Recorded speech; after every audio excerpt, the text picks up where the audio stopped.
So Ripple into the World has a great question that we're going to start with in just a second. But I also wanted to let you guys know that tonight's show, I'm also going to be talking about gut health. We're going to go over some simple things that you guys can start employing in your cat's routine to help support gut health. So that's going to be part of the show tonight.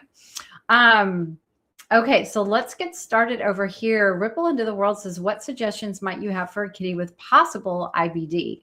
The first thing that I would do is look at what you're feeding, because a lot of times it can be chronic food intolerances or sensitivities. It can be improper diet. You know, if we're feeding a cat a high processed diet, that can cause a lot of inflammation, and it can lead to vomiting. It can lead to GI issues and inflammation, maybe even, you know, loose stools and things like that. So that can become chronic.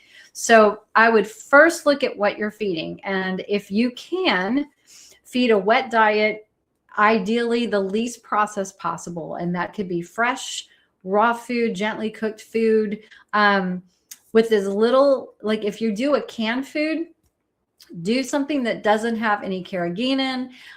Look at things that may have agar as a thickener. Sometimes cats just don't do well on the thickeners like xanthan gum and agar. There's probably 3 or 4 that are really, really prevalent, even in the better cat food categories. So sometimes those can be irritating to their gut, and so they may not like it.